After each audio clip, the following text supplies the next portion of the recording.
Parecía una persona capaz de dejar plantada a una amiga porque necesitaba desconectar un tiempo. Desapareció totalmente de la faz de la Tierra. No importa dónde estés, llámame. Iré a recogerte. No es tarde, nada es irreparable. Una misteriosa investigación. Era un tipo raro. Era una especie de sadomasoquista. Nos confesó que anteriormente había matado a 8 personas. Un juego del gato y el ratón que mantiene a los investigadores en la incertidumbre hasta el final. Se cree más inteligente que el juez, que los abogados, el público, la policía, que todo el mundo. Amor, mentiras y prendas de cuero, hoy en Poder, Privilegio y Justicia.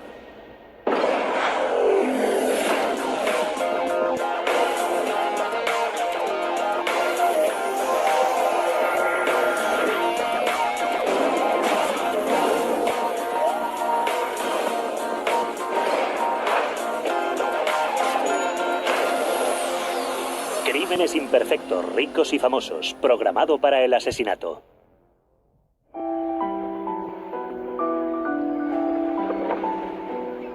Es el domingo anterior al Día del Trabajo, en las colinas de Oakland, California. Y la mejor amiga de Nina, Ellen Doren, la espera en su casa para cenar. Cuando dan las 6 de la tarde y Nina no aparece, Ellen empieza a preocuparse seriamente. Nina no es la clase de amiga que te deja plantado. La inmigrante rusa de 31 años de edad es médico titulado y muy querida en toda la comunidad. Nina era una mujer encantadora. Era pequeña, preciosa y tenía una maravillosa sonrisa.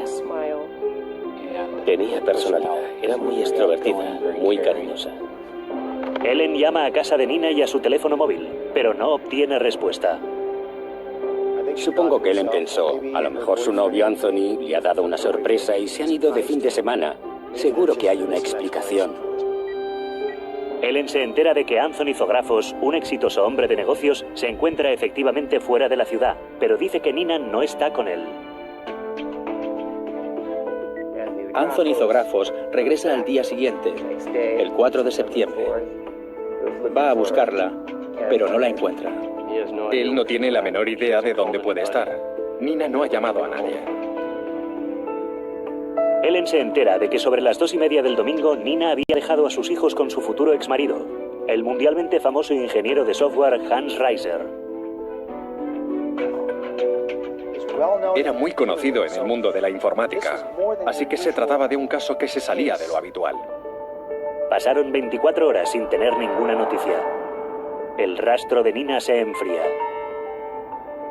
Nina debía recogerlos en el colegio aquella tarde y Ellen coincide con Anthony. Es absolutamente imposible que Nina no vaya a recoger a sus hijos y eso es justo lo que ocurrió. Sus hijos no eran todo para ella. El hecho de que no fuese a recogerlos al colegio despertó todas las sospechas de que estaba ocurriendo algo realmente grave.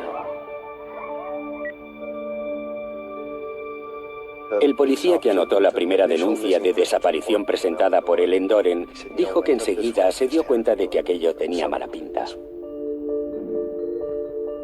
Los investigadores se dirigen a casa de la desaparecida. Primero dimos una vuelta alrededor de la casa de Nina, para ver si alguna señal indicaba que habían forzado la entrada. Miramos por las ventanas para comprobar si detectábamos algún signo de violencia como muebles tirados. Pero nada parece estar fuera de su sitio. Había facturas de alquiler, facturas de la guardería. Había dejado dinero en casa. La ropa seguía en su sitio. Todos los artículos de aseo, cepillos de dientes, cepillos de pelo, maquillaje, estaban en la casa. Nada indicaba que hubiese hecho el equipaje para irse. A medida que las horas pasan sin noticias de Nina, los medios de comunicación se hacen eco de la historia. Existían un par de razones. Uno, Hans Reiser era un famoso programador informático. Pero la otra cuestión, y tal vez la más importante, era que Nina era bellísima. Mientras las cadenas de televisión de la zona de la bahía muestran fotos de la atractiva y sonriente cara de Nina Reiser, sus más íntimos allegados viven momentos de angustia. En cuanto supe que Nina había desaparecido, la llamé. Llamé a su móvil, la llamé al teléfono de su casa y salí a buscarla con mi coche. A medida que el tiempo pasaba, llamaba solamente para escuchar su voz. Pensé, Dios mío, espero que nada grave ni malo le haya ocurrido. Pero la gente no desaparece a menos que haya ocurrido algo horrible. Toda la publicidad genera una nueva pista. Testigos afirman haber visto a Nina comprando en un supermercado el día de su desaparición. Pero si había algo que le preocupaba, no lo exteriorizó.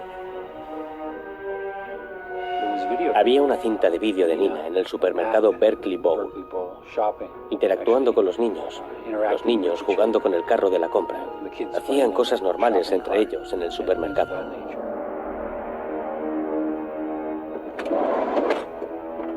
Cuando sale de la tienda, hace la última llamada que hizo con su móvil a casa de Hans.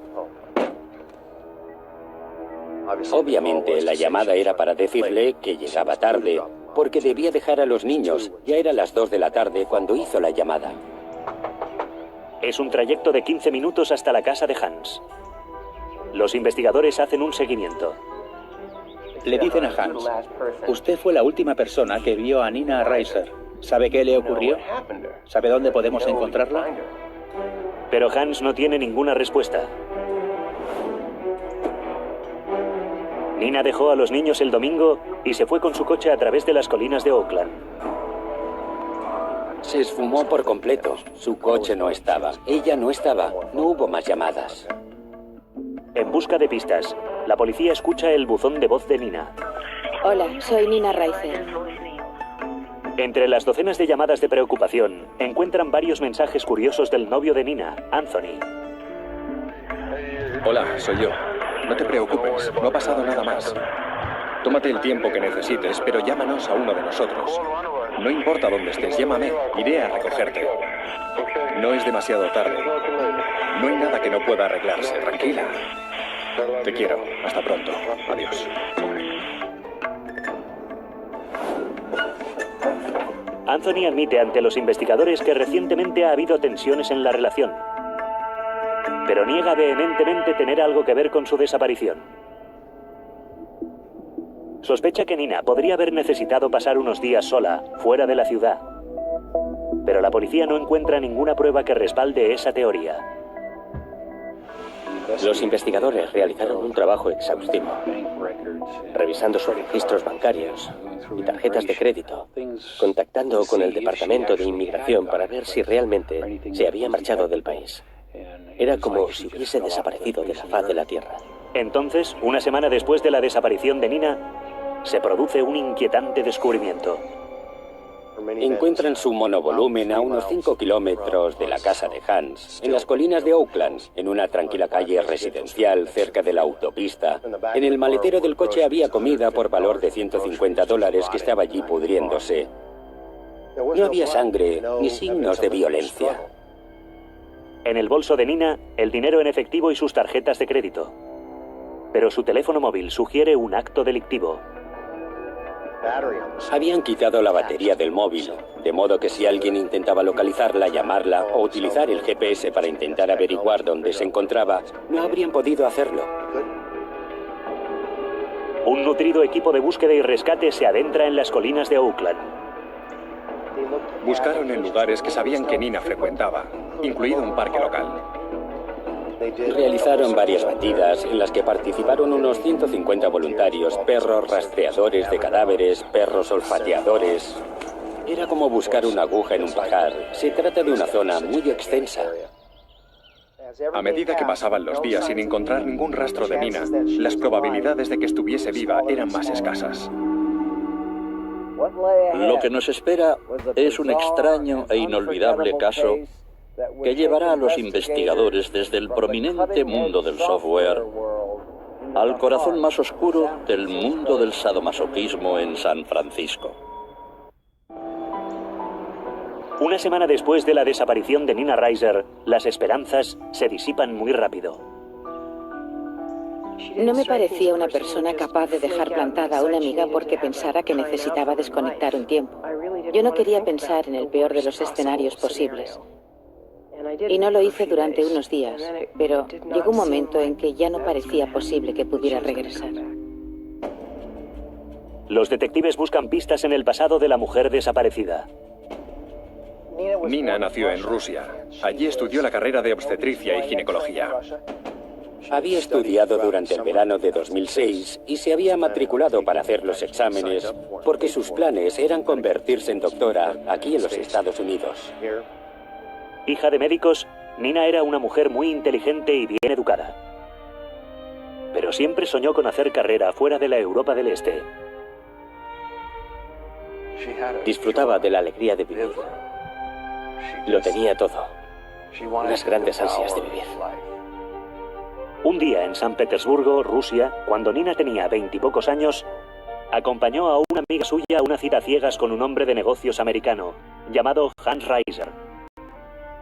Nina era la intérprete de su amiga, pero Nina y Hans congeniaron. Hans quedó cautivado por su belleza y su inteligencia. Nina quedó igualmente fascinada por el brillante y célebre gurú informático.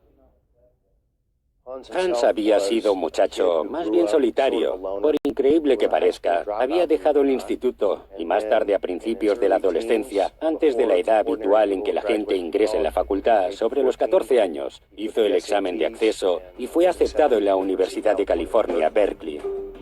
Nunca se graduó.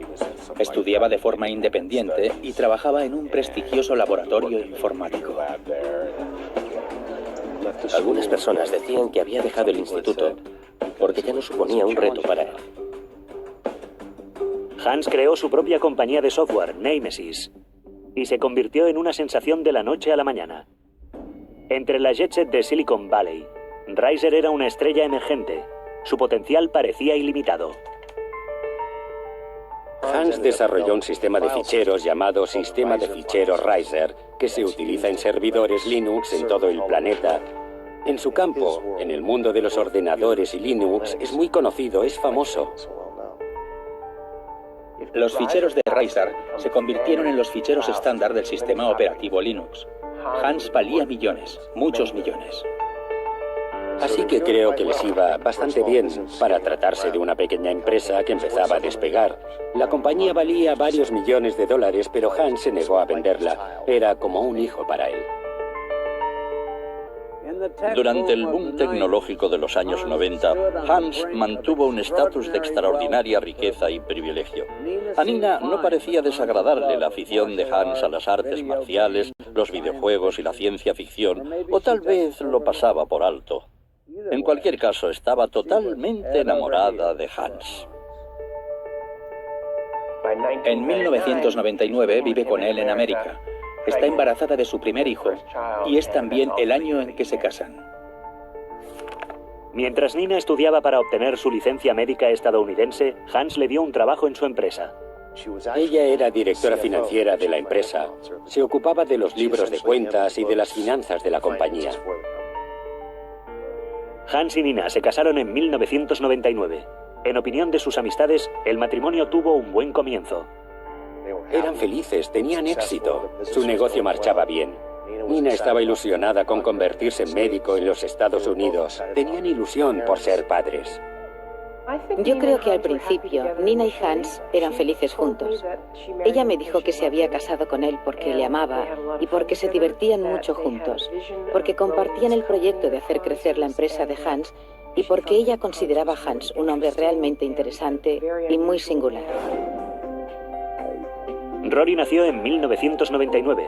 Su hija Nayo llegó 2 años después. Pero la paternidad puso de manifiesto una profunda grieta en el matrimonio. Tenían puntos de vista muy distintos en cuanto a la educación de sus hijos. Nina quería que fuesen al colegio y creciesen como cualquier niño americano. Hans, en cambio, creía que los profesores de los colegios eran lo peor que podía pasarles a los críos. El otro problema era que Hans no quería que Nina practicase la medicina. Aparentemente, él quería que su mujer estuviese básicamente en casa criando a sus hijos. Solo 4 años después, el matrimonio Reiser pasaba por graves problemas. Le había enviado a Hans 2 libros. Uno era el manual para torpes sobre la comunicación interpersonal. El otro, el manual para torpes sobre el divorcio. Y le dije a Hans, vas a necesitar uno de estos libros. Eres tú quien debe elegir cuál de ellos te conviene. Yo te recomendaría que leyeras el que trata de la comunicación interpersonal. Hans hizo caso omiso del consejo de su amigo, y pronto la grieta en el matrimonio Reiser tenía miles de kilómetros de extensión. Ahora era Hans quien vivía y trabajaba en Rusia durante muchos meses, mientras Nina permanecía en Oakland al lado de los niños. Los periodos en que Hans venía de visita parecía más el regreso de un extraño que el de un esposo. Ya no había nada entre ellos. Él quería jugar con videojuegos, practicar judo y hacer crecer su empresa. Ya no existía espacio en su vida para su querida esposa. Buscando ayuda para cuidar de Nina, Hans recurrió a su amigo más antiguo, Sean Sturgeon. Hans y yo nos conocimos cuando teníamos alrededor de 15 o 16 años. Jugábamos a dragones y mazmorras y nos hicimos amigos porque los dos éramos marginados sociales. Los dos nos salíamos de la norma, pero de formas diferentes.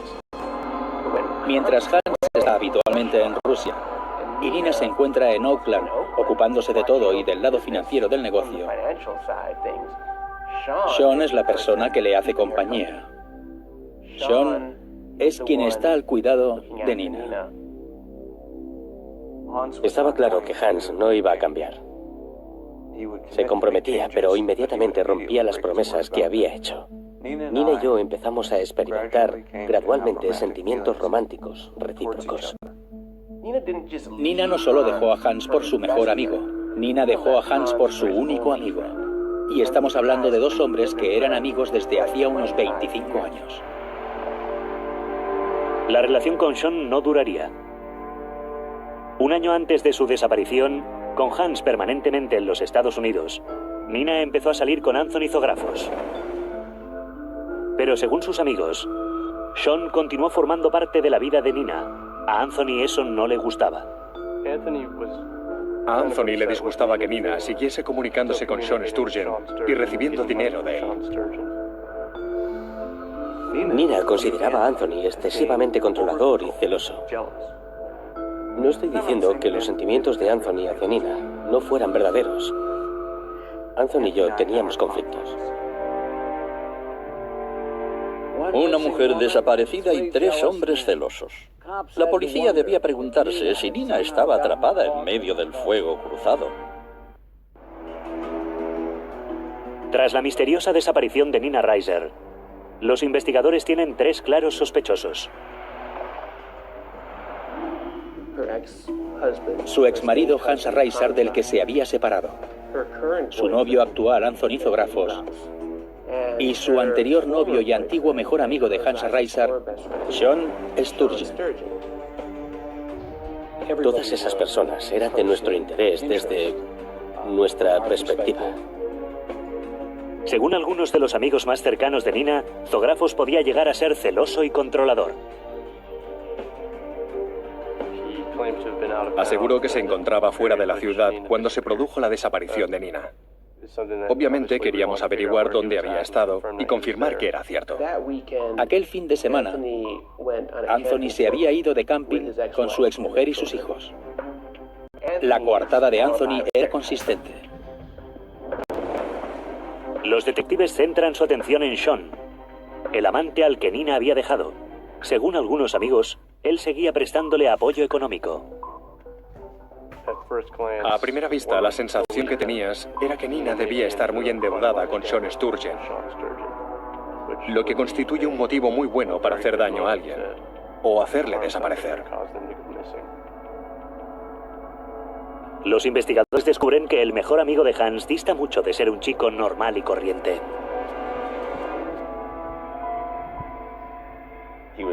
Fue la dama de honor en el día de la boda. No sé por qué decidieron hacerlo así, pero lo cierto es que se vistió de drag queen. Aquello fue otra especie de anormalidad o elemento extraño. Yo llevaba una vida bastante salvaje. Estaba en la comunidad del cuero.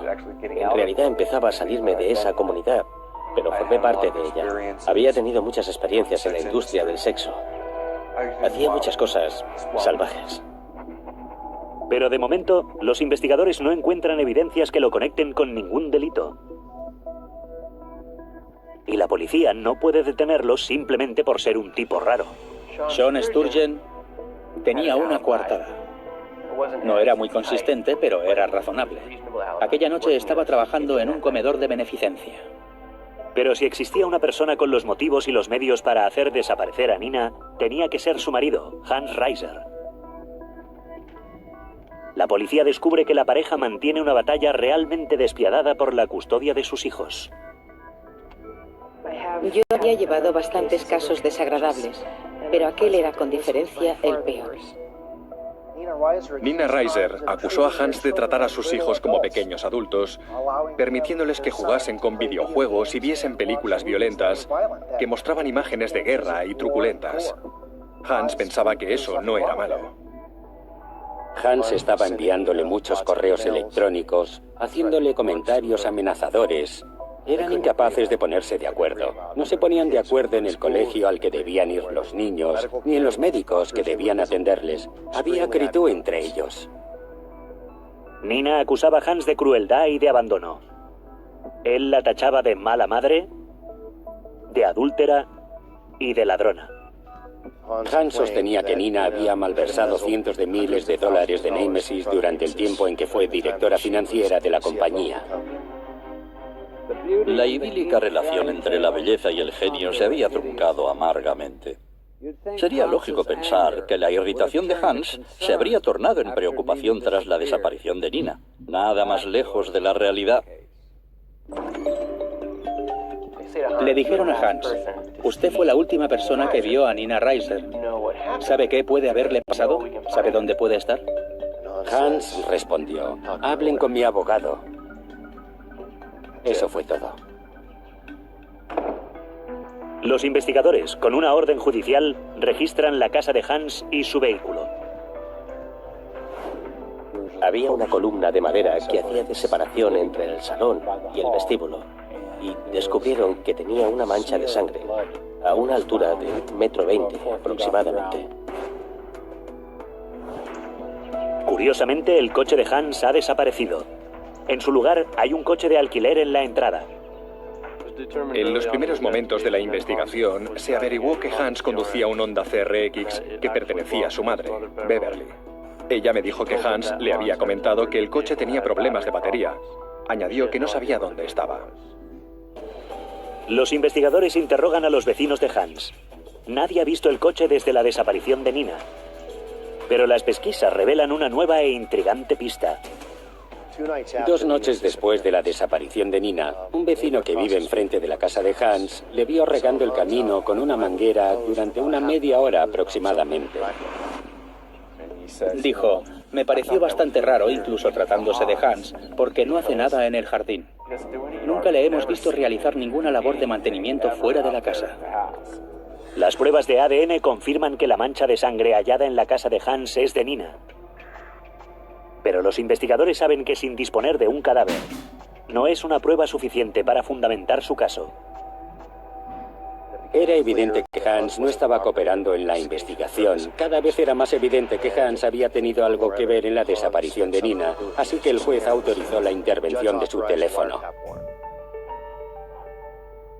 Unas 3 semanas después de la desaparición de Nina, los investigadores escuchan una inquietante conversación entre Hans y su madre. Diga. ¿Hola? ¿Mamá? ¿Sí? Hans empezó diciendo: mamá, quiero que sepas las cosas tan feas y desagradables que me hizo Nina cuando nos estábamos divorciando. No solo se aprovechó de mí durante todos estos años, buscó todos los medios posibles para hacerme daño, y lo hizo. Mira, Hans, por muy terribles que fueran esas cosas que me cuentas, lo que pueda haberle sucedido a Nina sigue siendo muy triste. Bueno, sí. A pesar de todas esas cosas que te hizo, no se merece nada de lo que pueda haberle pasado. ¿No te parece? Ella no debería haber puesto en peligro a los niños.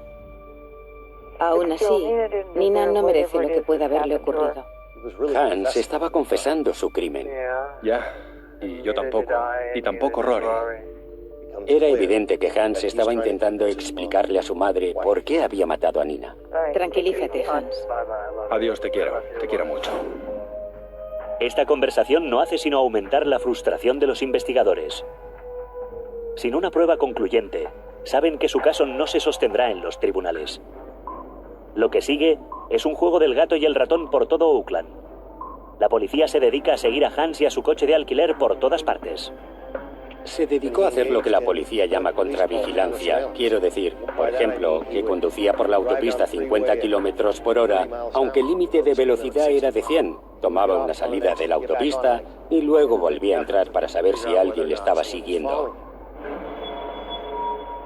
¿Quién se creía que era? ¿007? Hans creyó que podía ser más listo que la policía, pero su actitud solo sirvió para mostrar que tenía mucho que ocultar. Los investigadores han vigilado a Hans Reiser como principal sospechoso del asesinato de su mujer, Nina. Pero hasta el momento, el genio informático ha podido eludirles en todo momento. Conducía de forma temeraria, completamente errática, para asegurarse de que absolutamente nadie le seguía. Pero la policía no se da por vencida. Tenían varios vehículos vigilándole. Un coche le seguía durante un par de manzanas, luego se desviaba, y otro coche tomaba el relevo. También le seguía una avioneta. Una tarde, Reiser conduce hasta una zona residencial de Oakland y aparca.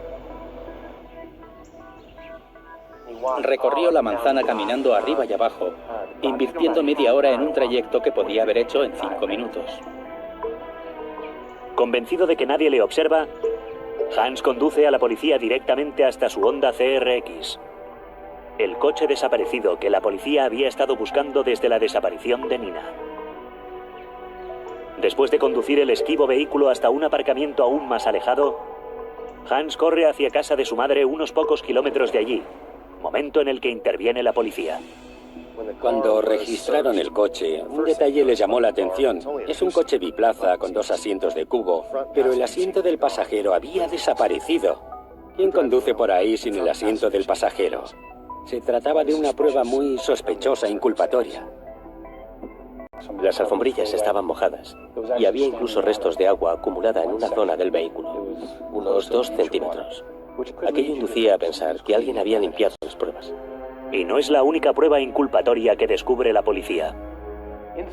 Dentro del CRX había 2 libros sobre homicidios. Y una de las cosas que citaba expresamente el libro era que un asesinato raras veces se resolvía sin un cadáver.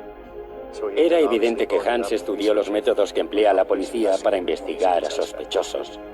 No cabe duda de que Hans había hecho sus deberes, pero cometió el error de subestimar a sus adversarios. En cuanto bajó la guardia, la policía cayó sobre su presa y detuvo al genio precoz. Llevaba $9.000 en efectivo y su pasaporte. Dentro de su riñonera encuentran otra pista. Ha retirado la batería de su teléfono móvil. Un detalle que coincidía con el teléfono móvil de Nina, hallado en el coche. 6 semanas después de la desaparición de su esposa, Hans Reiser es detenido y acusado de asesinato, aunque sin cadáver. Cuando el caso llegó a mis manos, pensé, ¿cómo voy a demostrar que se trata de un delito de asesinato sin cadáver? No es imposible, pero ocurre. Los fiscales, mientras se preparan para el juicio, interrogan previamente a una serie de testigos, incluyendo a Sean Sturgeon. Y de forma totalmente imprevista, este suelta el bombazo. Sean Sturgeon nos confesó que había sido el autor de varios crímenes. Había matado a 8 personas y media. La media era porque no sabía si esa persona estaba viva o muerta.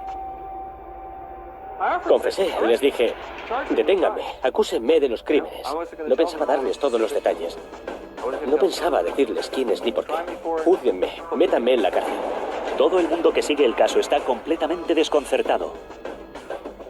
Se trató sin duda de otra vuelta de tuerca en el caso, porque todos nos preguntamos, ¿es posible que Sean haya matado a Nina?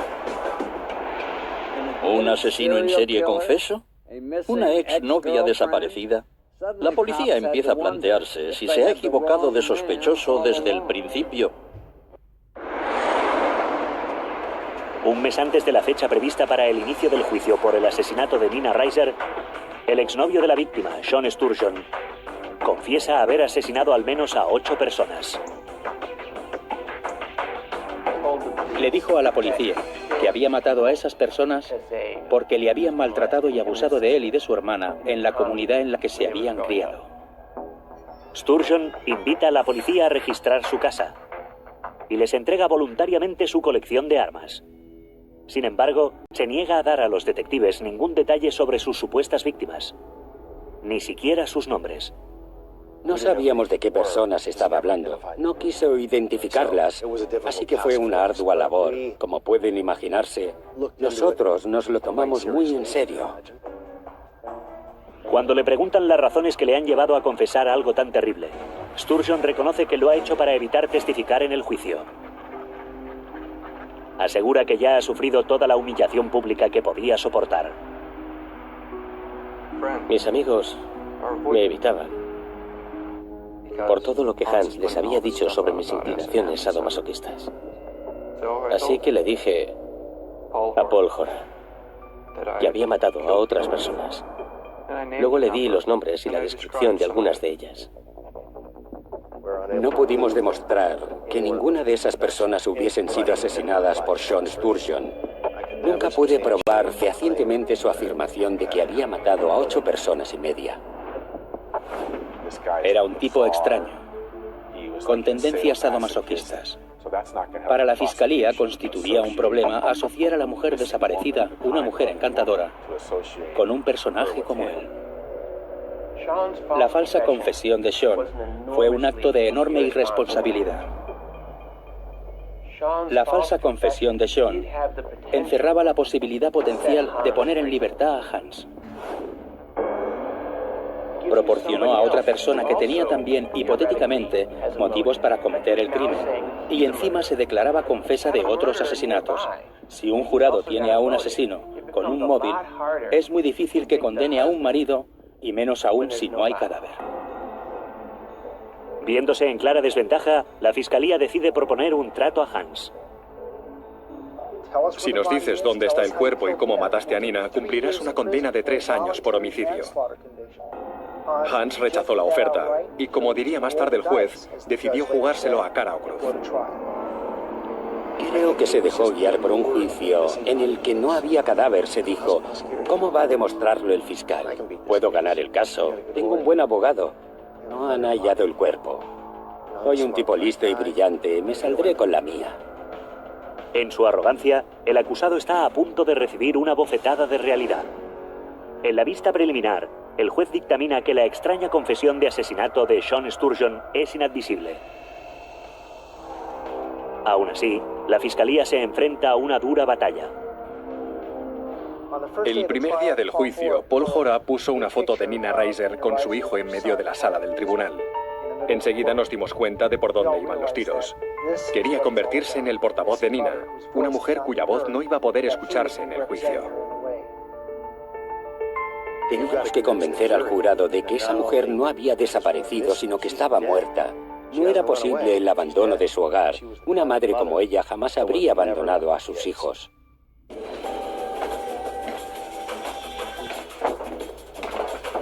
La fiscalía sostiene que después de que Nina dejara a sus hijos en casa de su exmarido, habían tenido una discusión entre ellos que se volvió violenta. Una de las posibles formas en que Hans podía haber matado a Nina era asfixiándola o estrangulándola, ya que es cinturón negro de judo.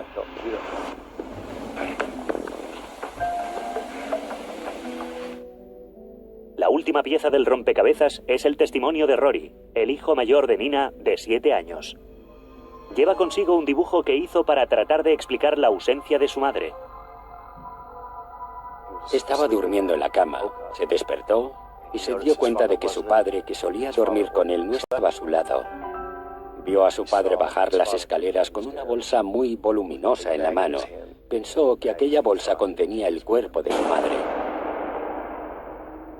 Bajó de la tribuna del jurado, se sentó en el suelo y se agachó para mostrar con todo detalle cómo había visto a su padre bajar por las escaleras con su madre metida en una bolsa. Cómo supuso que era ella la que estaba dentro de la bolsa. Probablemente fue el peor momento de todo el juicio.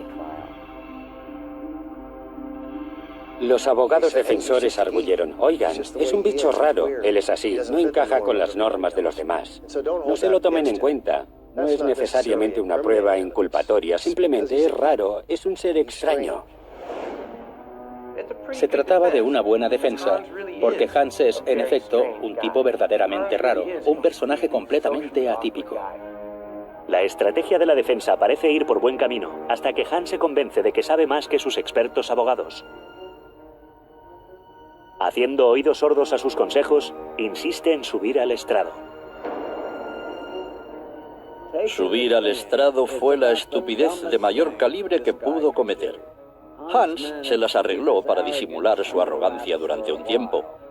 Pero he sido testigo muchas veces de la misma situación. Dale a alguien suficiente cuerda en el estrado y se ahorcará él mismo. Actuaba de forma bastante civilizada, intentando dar respuestas directas. El primer día que testificó, me pareció que se había desenvuelto bastante bien. Su actitud parecía normal. Daba el aire de una persona amistosa, agradable, y empecé a preocuparme de que pudiera salirle bien la jugada. Pero cuando el interrogatorio se vuelve más incisivo, Reiser empieza a perder su frialdad. ¿Dónde puso el asiento del coche? ¿Usted sacó la batería del móvil? ¿Por qué regó el camino de entrada? ¿Por qué limpió dentro del coche? Cuando le formularon las preguntas más complicadas fue patético. Empezó a andarse con rodeos, a balbucear y a toser antes de soltar una mentira. Tenía una explicación para todo, pero cada explicación no hacía sino acentuar cada vez más la impresión de que había matado a su esposa. Al mirar al jurado, percibí que mucha gente parecía haber perdido la simpatía por él. Parecían reaccionar en contra. El genio precoz había perdido toda su magia. Se granjeó la antipatía del jurado, del juez e incluso de sus propios abogados, pero todavía le quedaba una última moneda de cambio. Tras 2 días y medio de deliberaciones, el jurado tiene ya su respuesta al asesinato de Nina Reiser. Tienen su veredicto. Nosotros, el jurado, No estuvieron fuera de la sala deliberando durante mucho tiempo. No hicieron ninguna pregunta. consideramos al acusado Hans Reiser culpable de asesinato. Finalmente, le aplicaron la pena máxima. No obstante, Hans Reiser intenta decir la última palabra. Recuerdo perfectamente la reacción de Hans porque me pareció reveladora. Se puso de pie y dijo: fui todo lo buen padre que supe ser. Lo que quiso decir básicamente era: maté a la madre para salvar a los niños. ¿Qué clase de respuesta es esa? Eres culpable. Asesinaste a la madre de tus hijos. Reiser y su equipo tienen reservada una sorpresa más para la fiscalía. Están dispuestos a revelar la localización del cuerpo de Nina a cambio de una sentencia más benigna. Durante el juicio, el señor Hore y yo hablamos con la madre de Nina y nos indicó que deseaba recuperar el cuerpo de su hija. Así que una vez más, Jora le hace una oferta a Reiser. En ese momento, Hans se enfrenta a una condena de 25 años. Si acepta el trato, puede salir en libertad a los 15 años. Si me dices dónde está el cuerpo de Nina, si me cuentas lo que ocurrió y cómo la mataste, si te declaras culpable de asesinato en segundo grado y renuncias a cualquier derecho de aplicación que te asiste, entonces acepto. Fue una decisión muy dura de tragar para la familia de Nina, pero su cuerpo seguía sin aparecer. Estaban dispuestos a pagar el precio por acabar con la pesadilla, así que Hans desembuchó todo. Se sentó con la policía una vez más y les hizo el relato de lo que había sucedido la tarde de la desaparición de Nina.